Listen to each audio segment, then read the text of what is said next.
Hello and welcome to another edition of Client for Life. As you see, I'm shooting your Christmas message from Yearing Station. So sorry to those of you who couldn't make it today. It's so difficult with work commitments and holidays and Christmas shopping, but we've got about 70 people to a sit-down lunch today, so I'm really looking forward to it. And for those of you that can't make it, we'll make it up to you throughout the year. So, our Christmas message, what we've all been waiting for those of you who have a chance, go and grab the Financial Review. Page 30 has got a fantastic summary of the market. Okay, there's always good news and bad news. Let's start with the bad news. For those of you in the share market, not a great day. The overall performance was that the share market across Australia actually closed at -3% in growth. Now the yield and the return was about 3%, so it brought you up to zero. The great news is for those of us who are in property, we had 8.5% growth across Australia. The good news to that is, of course, as you all know, we had our rental returns to that, which came in at 3.5%. Now at Solid, we run on average about 25% cost, so you would take roughly 1% off your 3.5, take you down to 2.5% in rental growth. You add your 2.5 to your 8.5, you get 11% growth. And here's the great news, I won the competition. As you know, we all had a competition within the industry of what growth would come in it, and I came in at 11%, so I predicted really well. Where I bombed out, I did actually think that we would increase interest rates, and I predicted August, September. As you know, it didn't happen. And I'm going to ask Nick to join me for another interview in a minute, but pretty much, as you know, interest rates can be fickle. They're a combination of unemployment, growth.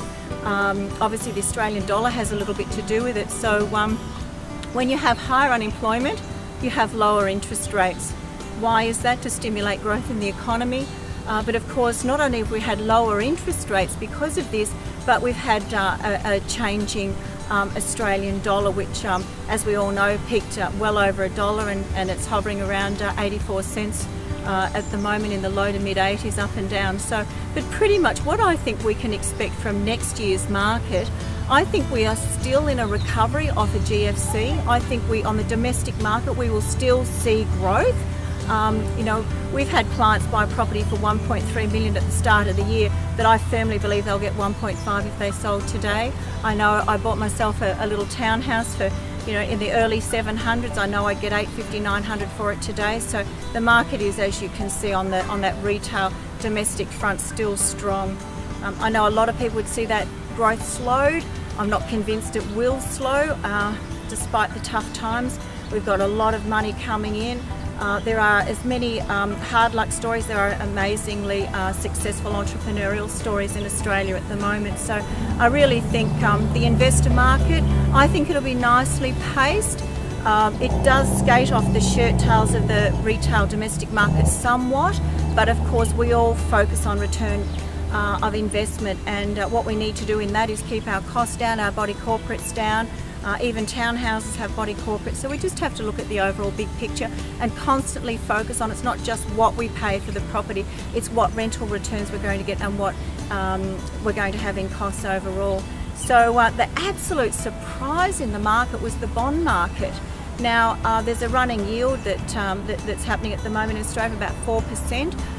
You know, pretty much bonds, those of you who've read my book might remember my nana was really into bonds. She would check the daily bond rate and loved gas and fuel bonds in particular. But the bond market rate closed today, according to the Financial Review, at a growth of 10%.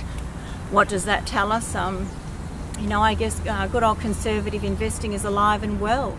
So anyway, I'll finish off by saying that we have had a record business at Solid, and I want to thank every single client for their contribution. There's not a client that we have that we wouldn't have home for dinner, and that's the thing that all my staff constantly say. You know, we love working with every single one of you, and you know, sometimes we have the odd hiccup, but it all seems to work out well. So we've had a record growth in investing. We've had a fabulous growth in our financial planning. We've taken on 20 new clients, and they've all had really good successes, and of course we've launched our property management division this year as well, and that's headed up by Sarah Jane and Alina. So I'll sign off by saying a very, very Merry Christmas. Please have safe holidays, a very, very happy New Year, and we're back on deck on the 5th of January, and you'll hear our seminars will actually start, I think, around about the 29th of December, so there's no break from us. You'll be hearing us our dulcet tones over the radio. Just in closing, one final thing, we worked out today that 1 in 4 of our sales this year has been from referrals from people like you, and it's always hard to know how to thank a client for a referral, so we've come up with an idea that referrals for the year of 2015, we're going to offer 1 year free property management to manage your property free of charge as a thank you for a referral. It's so hard to know how to thank you, and I think that's a really good way, because if you're renting a property for $450 a week, it's around about $1,600 a year of free property management. So please keep those referrals coming. Have a merry and safe Christmas. Signing off now from Yering Station. I think I've got a Chardonnay waiting for me. Thank you very much.